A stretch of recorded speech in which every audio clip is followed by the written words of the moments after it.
Now I'll demonstrate the Nichols command in MATLAB. For Nichols, you want to use the open loop transfer function as the input. So we built this system GNew, which was an open loop transfer function of a previous example we've been working on. So I'll make the Nichols chart of that.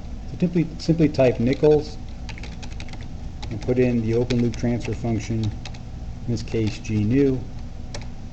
Hit the return button and we have a Nichols chart. Nichols chart plots the open loop gain in decibels versus the open loop phase in degrees. So you may be wondering, where's frequency? Well, frequency is going to be embedded along the actual curve. So I'll go ahead and click on this.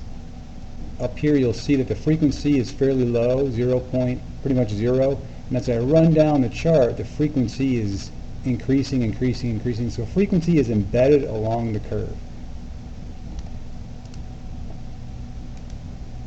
So this is a Nichols chart with just the open loop data.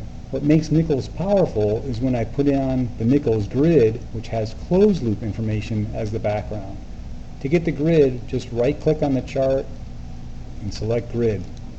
Now we have the Nichols Grid, which has the closed loop information as the grid, and you can read off closed loop information following the open loop curve that we just plotted of open loop gain versus open loop phase.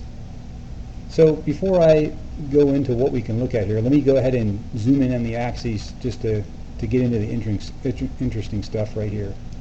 So I'll right click Properties. I'm going to change the y-axis limits from -40 to 40 for this problem, and I'll change our x-axis from -270. We'll keep it at 0. Alright, now I'm zoomed in a little bit on the plot and we can figure out some of the information here. Again, one thing we want to know is a closed loop parameter we want to know is what's the bandwidth. And earlier we defined bandwidth as the frequency at which the magnitude drops 3 decibels from its start value at 0 frequency. So I know here we already said that the frequency is really low here, near 0. And notice, I'll take this off for a second, notice that there's a grid line here corresponding to 0 decibels. Here's the 0 decibel grid line, here's 0.25 decibel grid line, 0.5 decibel, 1 decibel, 3 decibels, and 6 decibels. Those are actual closed ovals. So here's the 0 decibel grid line, and then we look for, here's -1 decibel, -3 decibels, and -6 decibels. So clearly I can see this thing is asymptotically approaching 0 decibels at low frequency. Therefore, to find bandwidth, I'm going to want to find when the magnitude crosses 3 decibels less than that. So it's 0 at the start, so I'm going to want to find out when the curve crosses -3 decibels grid line. So here we go, here it crosses -1, and it comes back, so it hasn't crossed the -3. If I follow the -3 decibel grid line down here, and I'll figure out where the curve, right there is where it crosses -3b. I can click on that guy, and 10.1 radians per second is the frequency, is the bandwidth of when this curve crosses the -3 decibel line. And remember when we did closed loop Bode plots for this same example, we got 10.2 using the closed loop Bode plot. So this, we can get the same bandwidth. I bet if I fine-tune that a little bit, there you go, just bumped it a little bit. I guess I didn't quite get where it crossed -3 dB. But 10.2 radians per second is the bandwidth for this system. So we can get closed loop data from the open loop Nichols chart. Let me go ahead and delete that. The other thing we can get on here is gain margin and phase margin.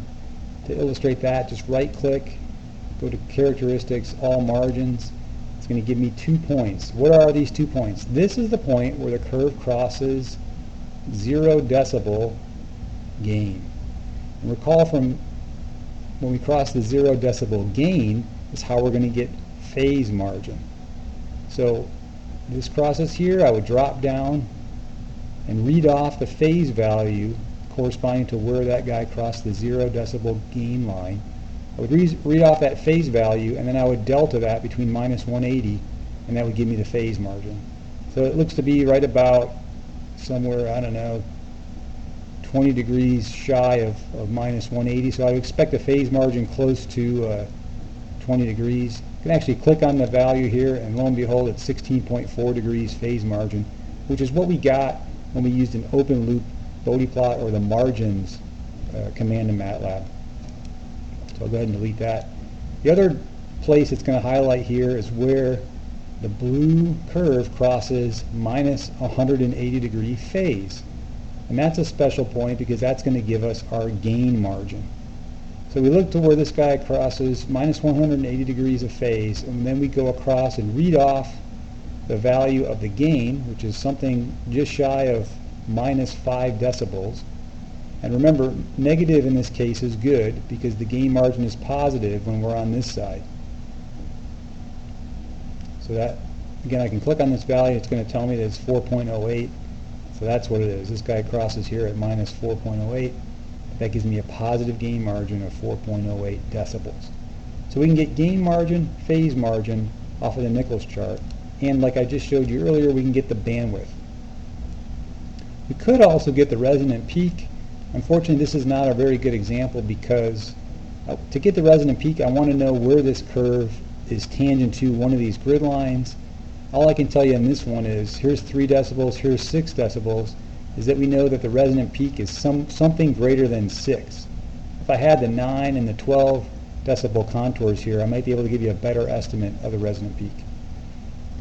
So what I can do is maybe generate a Nichols chart of this system, but let's step the gain down maybe by half and see if I can get this guy to be somewhere in here as opposed to crossing in there. I'll go ahead and close this. So I'll do Nichols, let's say 0.5 times our open loop transfer function. Okay, right click, put on the grid. Alright, so now I'm not inside this where I don't have the grid contours anymore. I'm actually can now figure out which positive grid line this guy is tangent to and get an estimate of the resonant peak. So let me zoom in here. Since there's stuff going on here, I'll change the grid again. Let's go from minus 180. That's good, and we'll go minus 20 to 20. Go minus 20 to 20. Okay, and close. So what I would do here is I'm looking for the largest circle on my grid. So here's the 1 dB circle, so it crosses that. Here's the 3 dB circle, and it doesn't cross that. So that's telling me that the resonant peak is somewhere between 1 decibel and 3 decibels. So I don't know, 2 and some change is probably the best estimate at this point of what the resonant peak was. So this is what guys had to do back before MATLAB when they just plotted the data and put the Nichols grid behind it, is they were able to figure out what the resonant peak, or get an estimate for the resonant peak, as well as the bandwidth, as well as the gain and phase margins, all on one plot called the Nichols chart.